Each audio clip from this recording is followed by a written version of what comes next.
লিখেছেন তুলসীতলা, এমনই শিরোনামে একটি কবিতা লিখে পাঠিয়েছেন গোপাল দাস, সিঙ্গুর জলাঘাটা, হুগলি থেকে।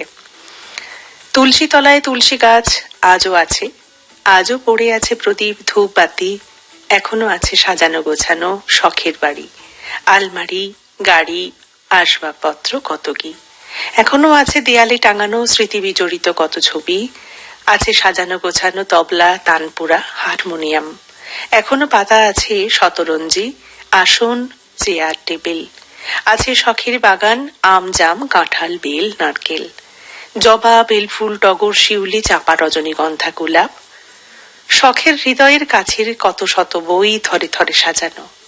শুধু বাড়িতে নেই বাড়ির মানুষ, নির্জন নিস্তব্ধে দাঁড়িয়ে আছে স্বপ্নের সাজানো গোছানো পরিপূর্ণ বাড়ি।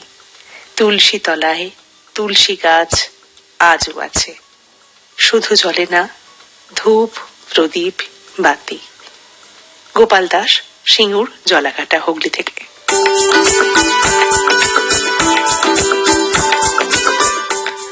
এটাই তো জগতের নিয়ম, সবকিছু থাকে সুন্দর সাজানো গোছানো করে, এবং সব ফেলে আমাদের চলে যেতে হয় যখন এটা আকাশে। আসলে বাড়িতে যখন বাড়ির মানুষ থাকে না, তখন যেন সবকিছুই আঁধার হয়ে যায়, সবকিছুই বড় মলিন হয়ে যায়, মনে হয় যেন প্রাণহীন জড় পদার্থগুলো সাজানো রয়েছে। এত কিছু না থাকলেও খুব ছোট্ট আয়োজনেও যদি প্রাণীর মানুষ এবং বাড়ির মানুষরা একসঙ্গে একজোট হয়ে থাকেন, তাহলে সেই বাড়ি আরো উজ্জ্বল, আরো প্রাণবন্ত হয়ে ওঠে, আমরা কথা জানি।